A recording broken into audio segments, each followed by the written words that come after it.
이 이방인에게 부어주시는 성령 세례. 오늘 이것이 굉장히 특이한 일이죠. 어제 말씀에 보면 그에 대하여 모든 선지자도 증언하되 예수님입니다. 그를 믿는 사람들이 다 그의 이름을 힘입어 죄사함을 받는다 하였느니라. 예수 그리스도의 이름을 힘입는 가장 중요한 일은 죄사함 받는 일입니다. 그래서 하나님과 우리 사이에 막힌 담이 허물어지는 것입니다. 그래서 죄사함의 값은 내가 죄인인 것을 깨닫는 것. 그래서 성령이 오셔서 우리에게 하시는 첫 번째 일이 죄에 대하여 깨닫게 하시는 일이죠. 여러분, 우리가 더욱 그리스도의 의로 덧입혀지기를 축원합니다. 그래서 우리가 어떠한 죄인이었는지 깨닫는 일이 갈수록 깊어지고, 그 죄를 깨닫는, 죄인임을 깨닫는, 본질상 진노의 자녀였음을 깨닫는, 그리고 지옥 갈 마귀 자식이었던 운명을 깨닫는 것이 은혜가 깊어지는 과정인 것을 믿으시기를 축원합니다. 오늘 고넬료 가정에 친척들과 또 주변의 친구들이 모여서 예수 그리스도가 죄를 사하시는 분이라는 것을 들었죠. 오늘 말씀 41절, 44절을 보면 베드로가 이 말을 할 때에 예수 그리스도에 대해서 쭉 얘기했습니다. 하나님은 어떠한 분인가? 하나님은 예수님 보내주신 분이다. 그리고 예수님은 어떠한 분인가? 공생의 십자가 부활을 통하여 우리의 죄를 사하신 분이다. 이 말을 들을 때, 이 말을 할 때 성령이 말씀 듣는 모든 사람에게 내려오시니. 와, 너무 참 신기하고 놀라워요. 안수기도를 한 것도 아니고 집회를 한 것도 아니고, 오늘 이 말씀 보면요, 이 말을 할 때예요. 근데 성경이 참 한국 번역을 재밌게 잘 해놨습니다. 의미 있게. 베드로가 이 말을 할 때 성령이 말씀을 듣는 사람, 모든 사람에게 내려오십니다. 어떤 사람의 말이 듣는 사람에게는 말씀으로 들린다라는 거예요. 오늘 44절에서는 말과 말씀의 이 대별되는 특징과 차이를 볼 수 있습니다. 어떤 사람은 말을 하는데 성령이 임하죠. 상한 마음이 위로가 되고, 길이 안 보였는데, 뿌였는데, 뭐가 뭔지 잘 구별이 안 됐는데, 뭔가 이렇게 뚜렷해지고 감이 잡히고 길이 보이고 힘이 생기고, 아, 그랬구나. 그 말 속에 무엇이 담기면 그런 일이 생길까요? 또 어떤 사람은 말을 하면 마음이 상하고, 어떤 사람은 말을 하면 이게 마음이 계속 불편하고, 어떤 사람 말을 이렇게 하면 이 성령이 좀 임해야 되는데 이 분노의 영이 막 임하고. 오늘 우리가 생각해야 될 첫 번째 메시지는, 나는 말을 하고 있는가, 말씀을 하고 있는가. 말 속에 이 성령이 임하는가, 말 속에 정말 이 하나님 원하시지 않는 것을 뿜어내고 있는가 좀 생각하면 좋겠습니다. 근데 이 말과 연관된 중요한 주제는 마음이에요. 사실은 잠언 4장 23절, 무릇 모든 지킬 만한 것 중에 더욱 내 마음을 지키라. 생명의 근원이 이에서 남이라 라고 말씀하고 계시죠.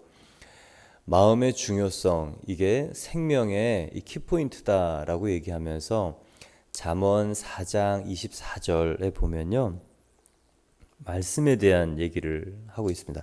잠언 4장 24절 잠깐 찾아보실까요?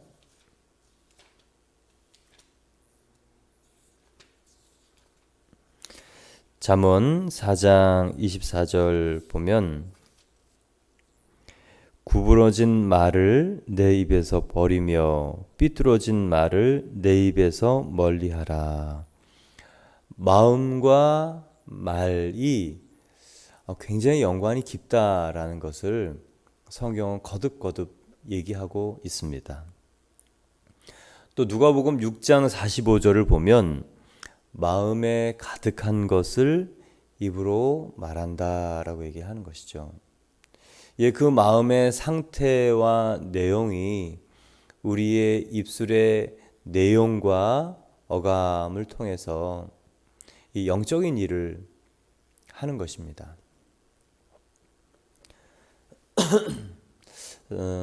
성도분들 만나서 얘기를 좀 듣다 보면 이런 말씀 많이 하세요. 목사님, 제가 어린 시절에 아버지가 술 드시는 게 너무 싫었는데 제가 딱 그것을 하고 있어요. 너무 싫고 너무 놀랍고 너무 싫고 이 괴롭고 그래서 버리고 싶습니다. 그렇게 싫었던 아버지의 그 모습을 그대로 답습하고 있는 자신을 보고 있는 것이죠.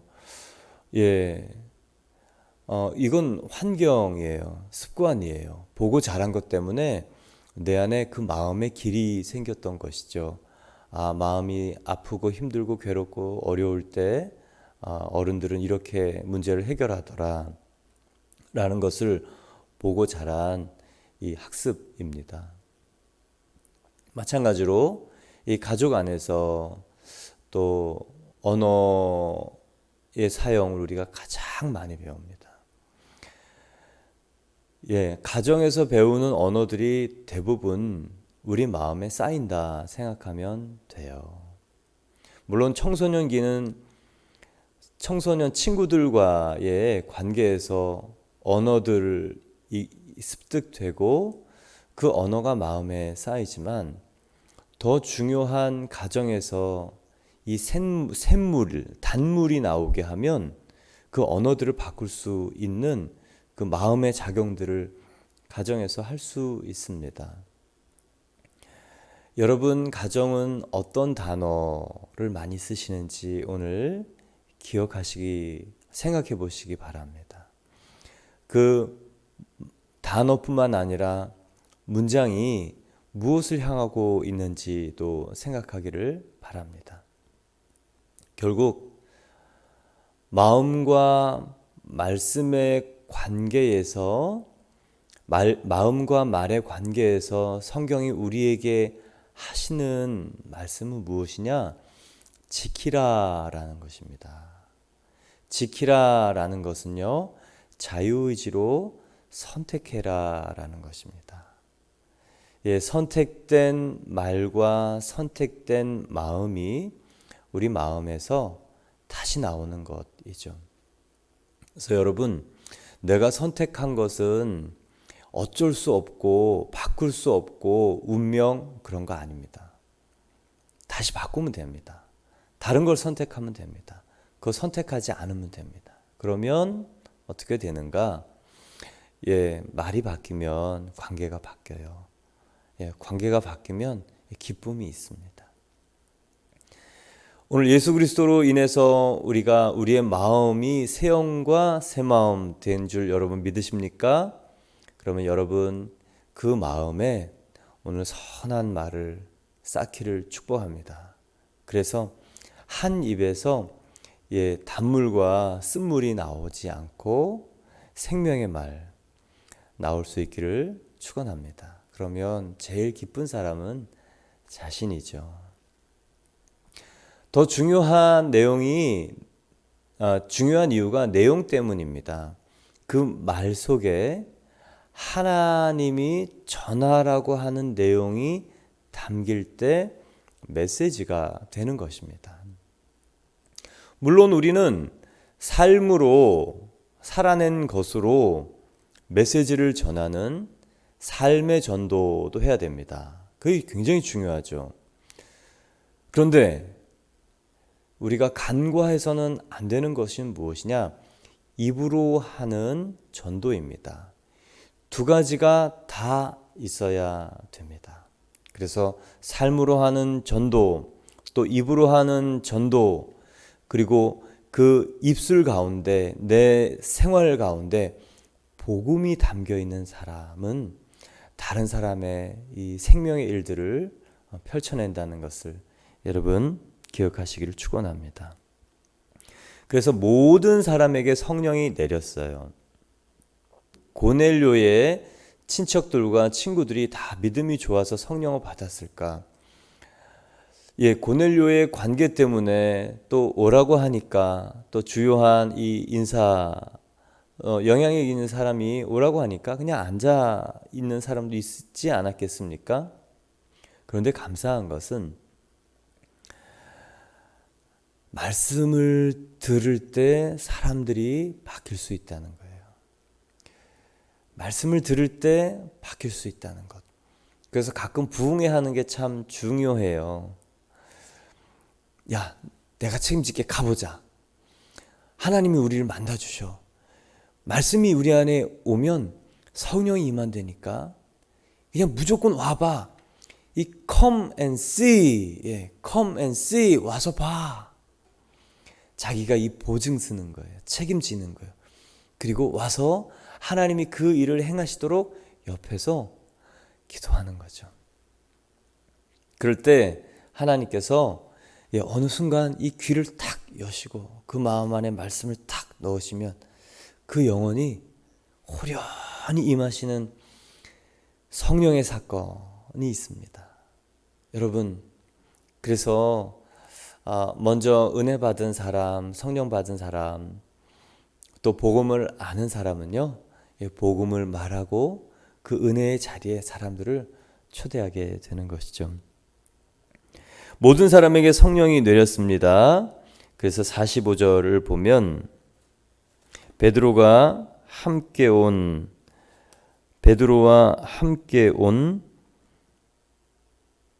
할례 받은 신자들이 이방인들에게도 성령 부어 주심으로 말미암아 놀라니. 베드로와 요바에서 유대인들이 몇 명이 같이 왔죠. 베드로가 그 일은 잘한 것 같아요. 혼자 이방인을 만나는 거, 이거 오해받을 수 있는 일이잖아요.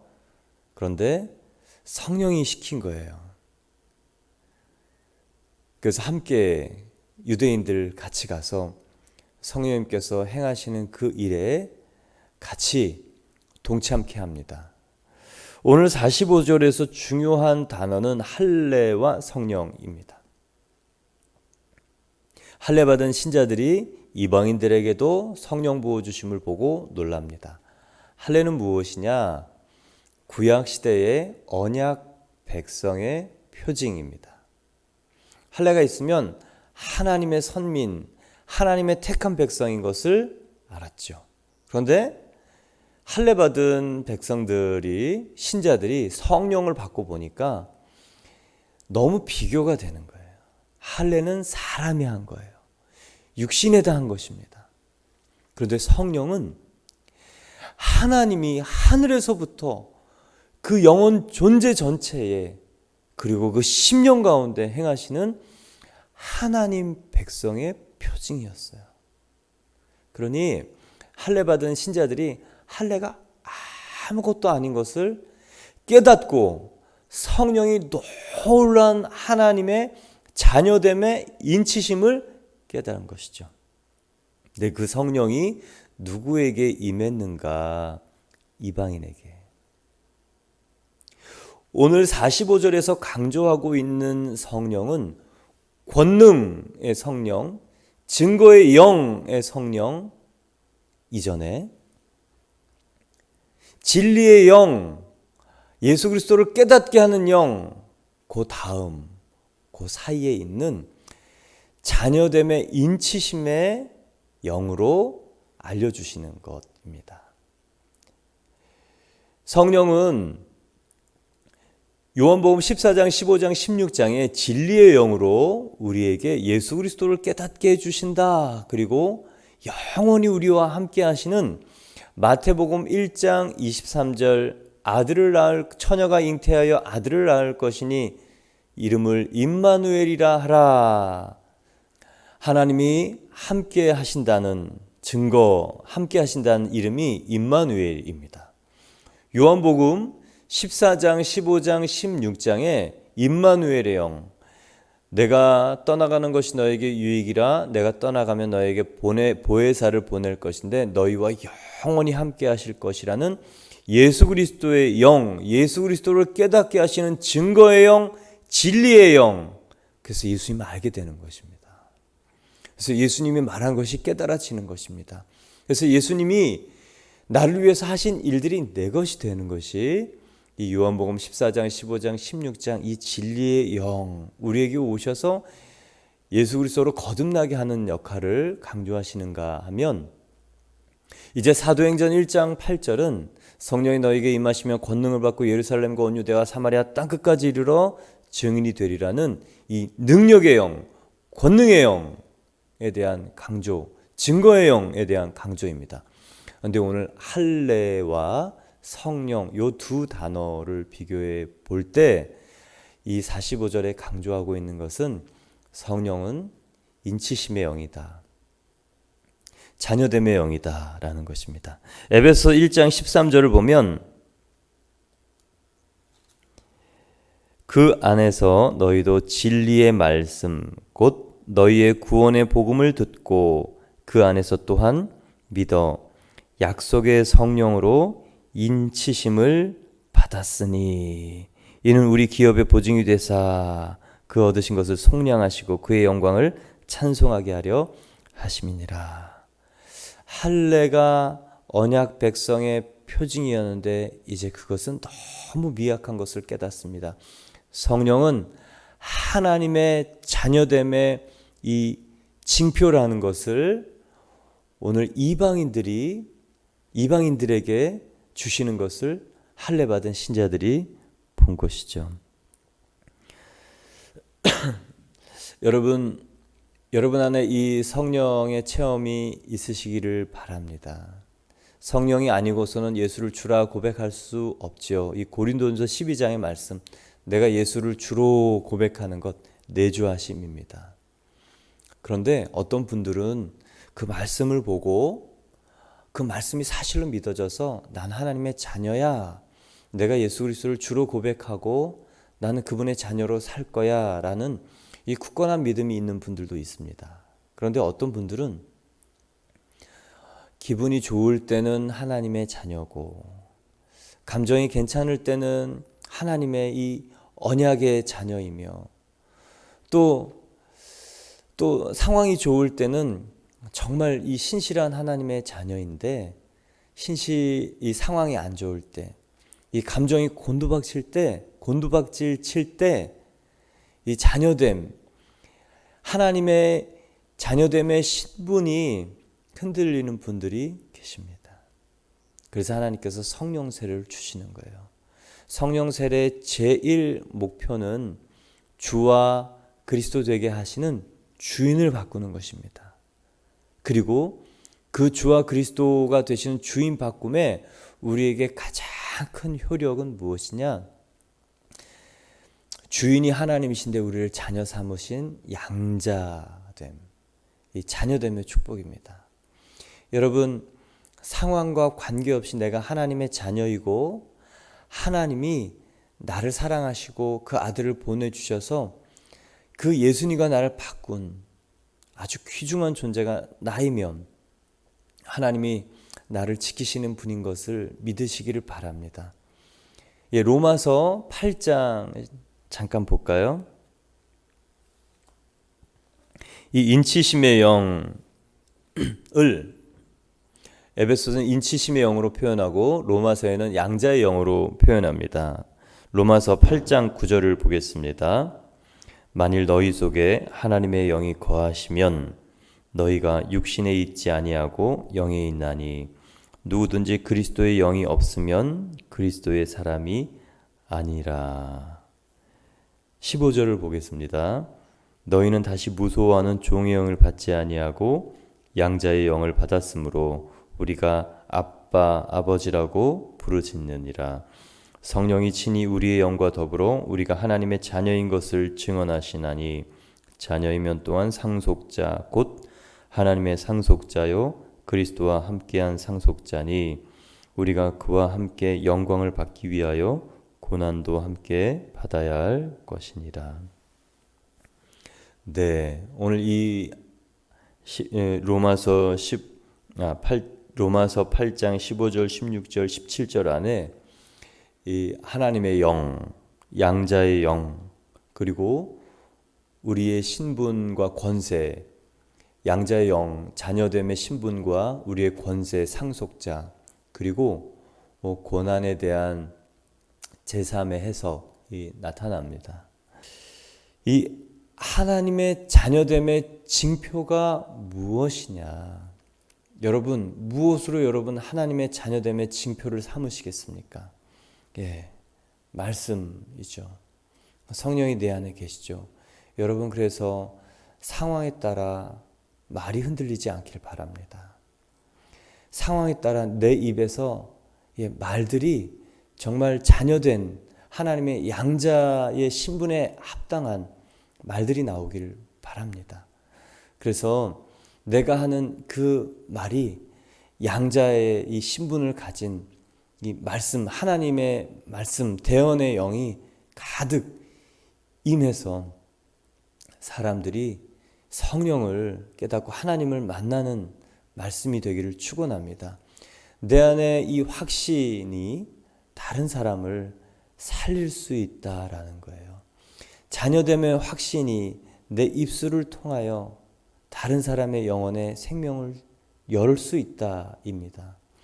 오늘 저와 여러분이요, 확신 있습니까? 난 하나님의 자녀다. 이 확신이 있기를 축원합니다. 그래서 46절 보면 이는 방언을 말하며 하나님을 높임을 들음이러라. 이방인들이 방언을 말하고 또 하나님을 높이는 일이 있었던 것이죠. 제가 청소년들 이제 사역을 하면서 기억나는 것은 여고생들이 쭉 앉아가지고 깻잎머리 하고 입술 빨갛게 바르고 침 이렇게 껌 씹으면서 뭐 하나님 있으면 뭐 좀 만나보시죠, 내려와 보시죠, 막 그러면서 이제 얘기를 하는데 어떤 애는 하나님 어딨냐고 손을 막 삿대질을 하면서 그래 여고생들이 그러더라고요. 짧은 옷 입고 막 지들끼리 앉아가지고 집회를 하는데 걔네들이 그렇게 눈에 들어왔어요. 기도하고 말씀 이제 끝나고 기도하는데 그 중에 하나의 여자애가 손이 이러고 있는 거예요.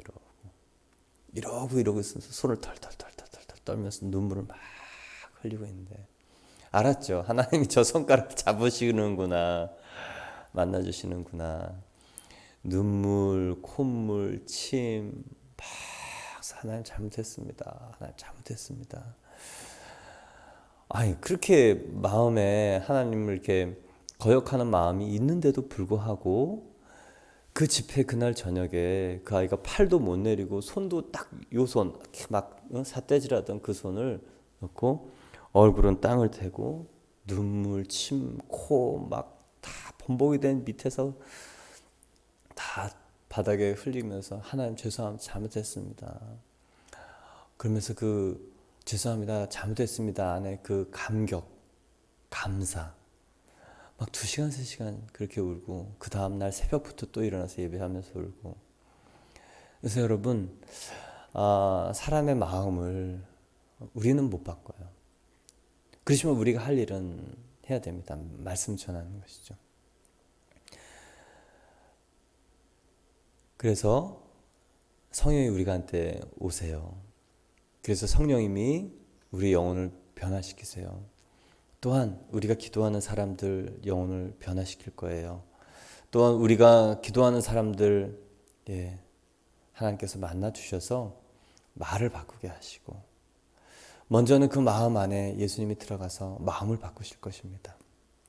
이렇게 유대인들이 방언을 말하고 하나님을 경배하고 얼마나 놀랐겠습니까? 진짜 천지개벽하는 일이 생긴 것이죠.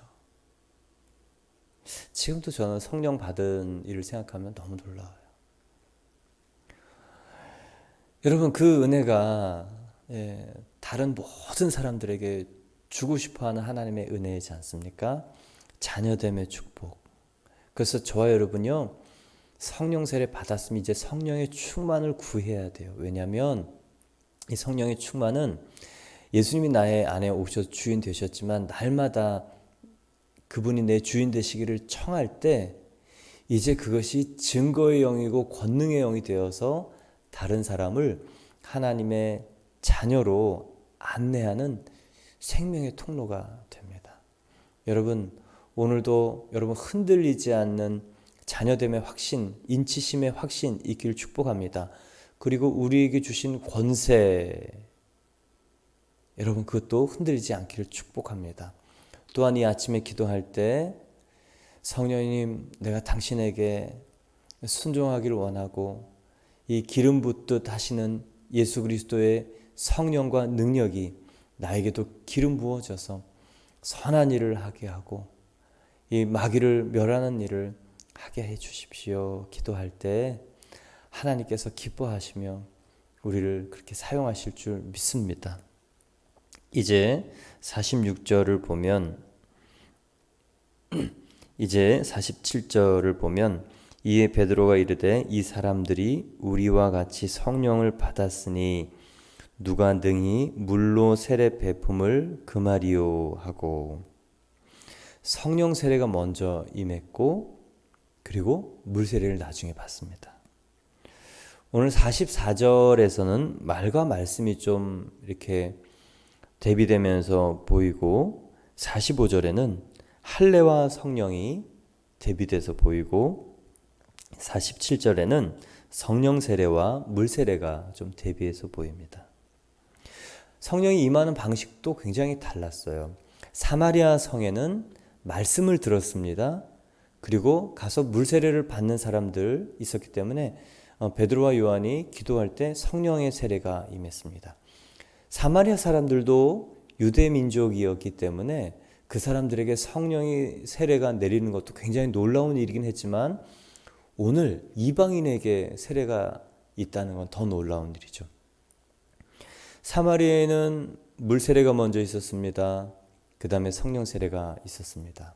그리고 빌립 집사님이 이디오피아 내시에게는 말씀을 전하고 그 도살장에 끌려가는 예수 그리스도의 속죄의 사역, 대속의 사역이 깨달아진 그 이디오피아 내시는 세례를 받음으로 자기 인생의 주인을 바꾸는 그런 결단식을 합니다. 그리고 성령이 호련히 데리고 간다는 얘기만 나오죠. 근데 오늘 고넬료 가정은 성령이 강권적으로 예측하지 못할 때 내렸다는 거예요. 또 하나 보면 고넬료 가정에는 뭐 부족한 게 없어요. 보세요. 구제, 선행, 금전적인 문제가 꼭 들어가는 일이잖아요. 그거 쉽지 않잖아요. 그거를 유대인들이 모든 사람들이 칭찬할 만큼 하고 있는 유대인에게 존경받는 이 지배국의 점령자. 이게 굉장히 어폐가 많은, 이해하기 어려운 얘기입니다. 그러면서도 제9시에 기도하는 하나님을 경외하는 사람이에요. 이 사람이 사람이 볼 땐 부족한 것이 없었어요. 근데 하나님이 볼 때 부족한 것이, 빠진 것이 하나 있는 것이죠. 성령입니다. 그래서 오늘 본문을 보면서 감사한 것은 하나님은 우리의 빠진 것을 아시는구나. 성령이 그것이구나. 고넬료에게는 사람이 볼 때 빠진 게 없어 보여요. 근데 하나님이 볼 때는 이 성령이 빠졌어요. 이제 성령의 세례가 임하면 이 사람은 이 이탈리아 군인으로 어느 지역에 발령을 받고 본국으로 돌아가도 이 성령의 사람이 될 거예요. 네, 우리의 의지는 한계가 있습니다. 그러나 성령님의 의지는 한계가 없습니다. 날마다 우리가 그분 앞에 그분의 마음을 받기를 기도하고 또 그분이 이끄시는 곳에 내가 가기로 순종하고 그분이 하시기를 원하는 말을 내가 하기를 원하고 또 그분의 그 일하심에 내가 충성스럽게 하기를 원할 때 그분의 열심은 사그라들 수 없고 사그라들지 않습니다. 오늘 고넬료 가정에는 성령 세례가 임했고 물 세례가 나중에 임했습니다. 어떤 분은 물 세례가 임하고 나중에 성령 세례를 받는 분도 있고 같이 받는 분도 있는데 중요한 것은 두 세례 다, 물 세례와 불 세례가 우리에게 다 필요하다. 그리고 날마다 우리가 그 성령에 순종하고자 하는 이 자기 꺾는 순종, 이게 너무 중요합니다. 그래서 예수님이 우리의 주인 되실 때 놀라운 일들을, 생명의 일들을 하시는 거죠. 48절 보겠습니다. 명하여 예수 그리스도의 이름으로 세례를 베풀라 하니라.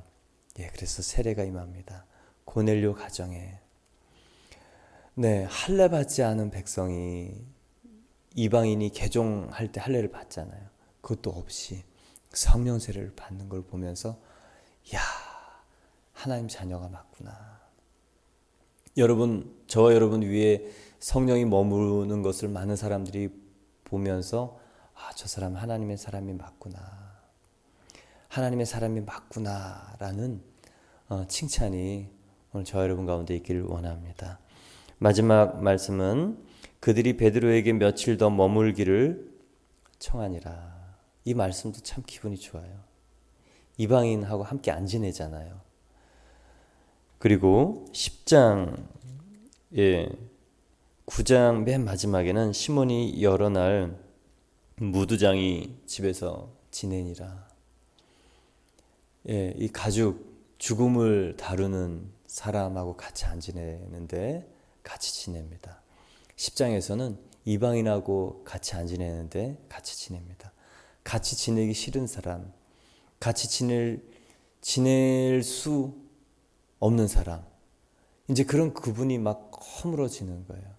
사람이 변한 것입니다. 성령이 임하고 또 성령의 이 일들을 보면서 이 베드로 안에도 이제 그 인간적인 경계와 또 전통과 또 성품과 또 관계들이 다 새로워지는 것을 봅니다. 오늘 저 여러분이 성령의 충만하심이 임하는 하루 되시기를 축원합니다.